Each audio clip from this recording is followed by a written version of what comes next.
O nosso próximo convidado acaba de chegar da cidade do Porto, onde ontem ele presidiu uma reunião da cúpula europeia, focada na agenda social da Europa.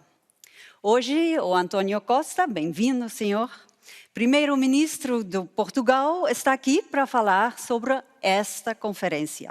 Este convite aos cidadãos europeus para participar das discussões de como queremos organizar a União e como queremos viver juntos na Europa daqui para frente.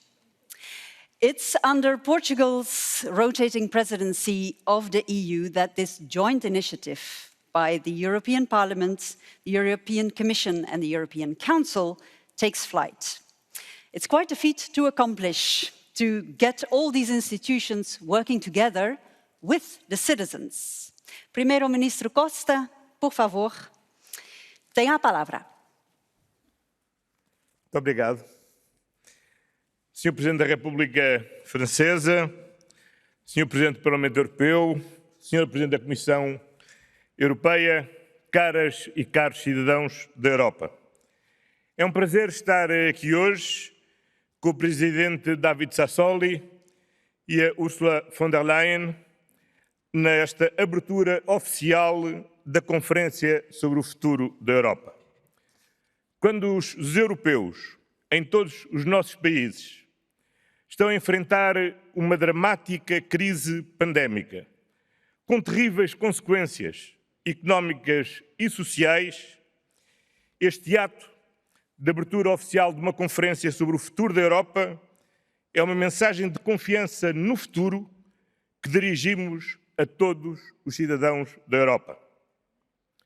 Por que uma conferência sobre o futuro da Europa? A resposta, por muito estranho que vos possa parecer, foi-nos dada por um dos grandes poetas europeus do século XVI, Luís de Camões, logo na primeira estrofe de um dos seus mais conhecidos poemas. Mudam-se os tempos, mudam-se as vontades, muda-se o ser, muda-se a confiança, todo o mundo é feita de mudança, tomando sempre novas qualidades. Comecemos então pelo primeiro verso. Mudam-se os tempos, mudam-se as vontades. Passaram 71 anos desde a declaração de Robert Schuman, que celebramos a cada 9 de maio como o Dia da Europa. E ao longo destes anos, a nossa vontade foi mudando a Europa. Há muito que não somos os 6 países que se propunham criar um mercado comum do carvão e do aço. Fomos sempre crescendo na nossa vontade de fazer mais em comum, alargando sucessivamente a nossa diversidade com novas adesões. E há uma história de sucesso de que nos podemos orgulhar. Agora, tudo parece óbvio, natural. E até ao Brexit, até parecia irreversível. Mas a verdade é que a história não tem essa linearidade indolor. Cada aprofundamento ou alargamento exigiu vontade, obrigou a opções difíceis, exigiu capacidade de compromisso, muita persistência e criatividade. Nem sempre avançamos em conjunto ou ao mesmo tempo. Como Schengen e o euro bem exemplificam, nem concluímos ainda plenamente todos os passos que já demos, como Schengen e o euro também bem demonstram. E não o devemos esquecer, porque não há nada mais temerário do que o voluntarismo de avançar, deixando por resolver problemas que minam a nossa coesão e que estão precisamente no âmago da questão de fundo a que temos de responder. Se queremos ter sucesso, e temos de ter sucesso, não podemos eludir as dificuldades. Existe hoje um conjunto de debates de fundo sobre o que é e o que deve ser a nossa União, que não se limita a afastar Estados uns dos outros, mas que atravessam, dividem as próprias sociedades em muitos dos nossos Estados-membros. Já fomos longe demais na nossa União ou ainda estamos aquém do que é necessário? Somos, sobretudo, uma comunidade de valores fundamentais ou um mero espaço económico que acrescenta valor acrescentado na sua integração? Como conjugamos valores comuns com o respeito pelas identidades nacionais que os alargamentos foram diversificando? Como articulamos os interesses nacionais com a solidariedade, por exemplo, na partilha de recursos ou na gestão da imigração? A Conferência sobre o Futuro da Europa é a oportunidade de assumirmos, com total franqueza e abertura, que hoje já não pensamos todos como pensávamos e que novos tempos exigem novas vontades. As vontades mudam com o tempo e multiplicam-se com a diversidade. Por isso, o Tratado de Lisboa teve o cuidado de proporcionar a necessária flexibilidade, através de cláusulas passerelle e de mecanismos de cooperação reforçadas, para que não tenhamos de estar confrontados com a opção dramática entre a paralisia de todos pela falta da vontade de alguns ou a ruptura destes com os que querem ir mais longe ou os que querem ir, desde já, mais rápido. Temos valores comuns que não consentem qualquer relativismo, desde o Estado de Direito à igualdade de género. Mas as geometrias variáveis, desde que abertas a todos, à livre participação de todos, com base em critérios claros e objetivos, asseguram a possibilidade de construirmos o futuro com a necessária unidade e a natural diversidade. Esta conferência deve, assim, centrar-se no debate das vontades plurais dos cidadãos da Europa e não em negociações entre Estados. Esta é uma conferência dos cidadãos, pelos cidadãos e para os cidadãos. Passemos então ao segundo verso do nosso poeta do Renascimento. Muda-se o ser, muda-se a confiança. Échange l'être, échange la confiance. Le dernier Eurobaromètre est très clair. La réponse de l'Union européenne à la crise pandémique actuelle a placé l'Union à un niveau maximum de confiance de ses citoyens. Gut gemacht, Ursula. Cette fois, le souci de l'Union de prendre soin de ses citoyens est très clair. Cette fois, les Européens ne sont pas sentis abandonnés à leur sort et se sont vus considérés comme égaux. Nous pouvons tirer deux conclusions. Premièrement, les citoyens européens reconnaissent une valeur ajoutée à l'action de l'Union. Deuxièmement, ils souhaitent que l'Union concentre son action sur la réponse directe à leurs problèmes concrets. Au cours de la dernière décennie, un ensemble de grands thèmes est constamment cité comme source de préoccupation. La défense de la liberté face à la menace terroriste, la situation économique et sociale et le changement climatique. L'immigration aussi sont centre de l'attention des citoyens. Et sans surprise, au cours de la dernière année, la santé est devenue une préoccupation majeure. Et Et, très important, 9 sur 10 Européens veulent l'Europe sociale. Si elle veut avoir un avenir, l'Europe doit puiser sa force dans la force de la citoyenneté. Ainsi, plus que d'une simple question de forme, assurer une large participation citoyenne, il s'agit là surtout d'une question de fond. La conférence sur l'avenir de l'Europe doit se centrer sur les femmes et les hommes d'Europe. Ce qui les angoisse et ce qui les fait rêver.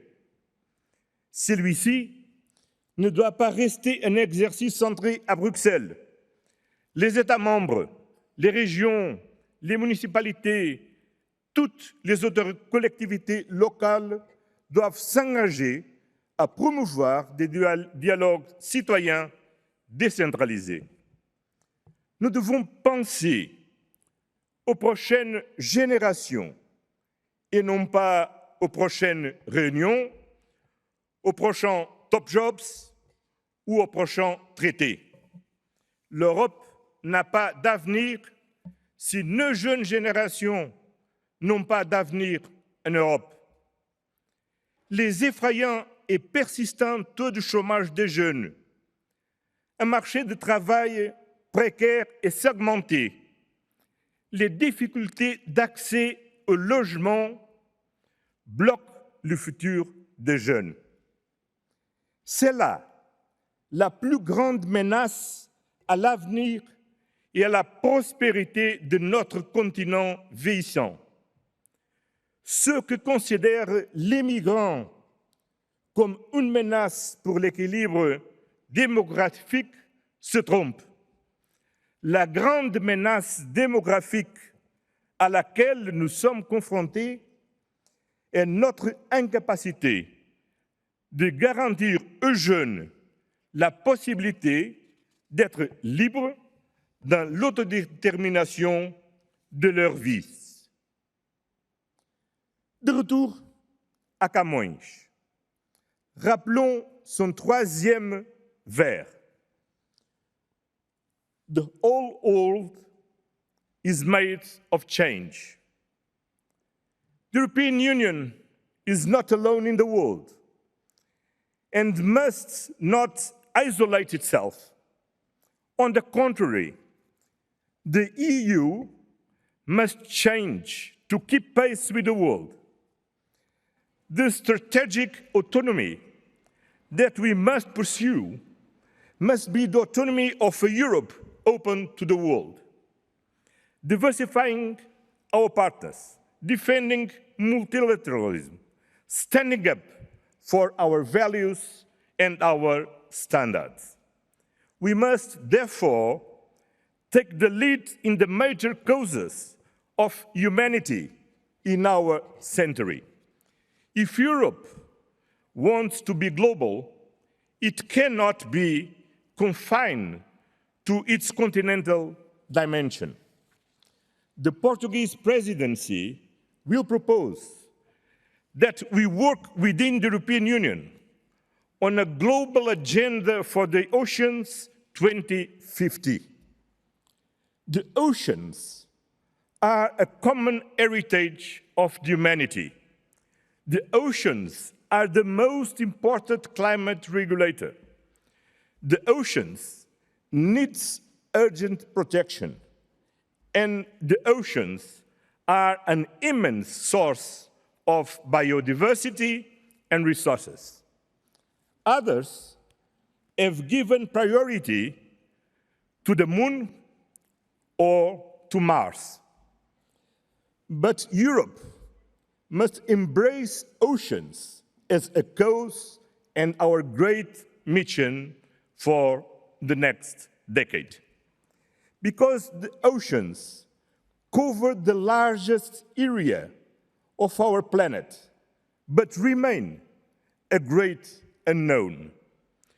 We have used the oceans as a bridge between continents and peoples, to trade, to develop knowledge, but we have forgotten the immense territory that remains to discover in the oceans themselves. It's this unknown that we want to discover, to preserve and value. We must say, rewarding President Kennedy in 1962, we choose to go to the oceans. E aqui chegamos ao quarto e último verso de Camões.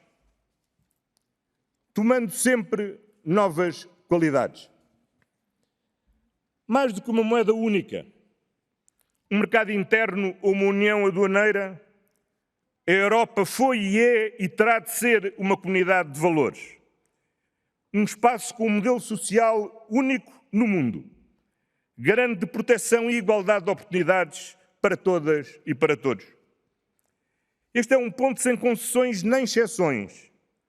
O futuro da Europa deverá fundar-se nos valores fundamentais da liberdade, da democracia, dos direitos humanos, civis, económicos e sociais. Mas só conseguiremos preservar esta nossa identidade se acrescentarmos novas qualidades, aproveitando as oportunidades que temos pela frente. Começámos há 71 anos no carvão e no aço, bases da economia de então.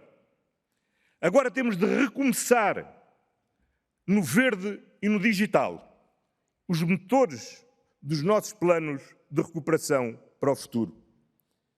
Concluo citando Mário Soares, pai da democracia portuguesa, um grande europeu, antigo deputado neste Parlamento Europeu, que já em 1976 nos alertava a todos para algo que se permanece totalmente atual.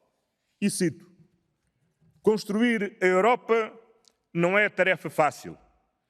Muitos obstáculos vão surgindo pelo caminho e alguns deles nascem de tradições ligadas à vida coletiva de cada povo.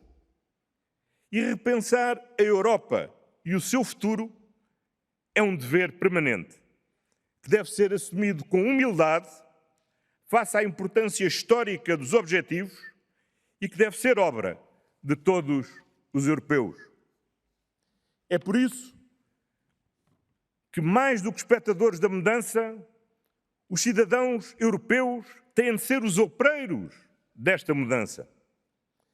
Dirijo assim as minhas palavras finais diretamente aos cidadãos europeus, aos que aqui estão presentes e, sobretudo, aos milhares que nos seguem à distância e estão conectados por via digital. Está aberta esta conferência para que todos vós nela participem. Make your voices heard. Présentez vos priorités, vos aspirações, para que desenhemos em conjunto a Europa do futuro. Muito obrigado.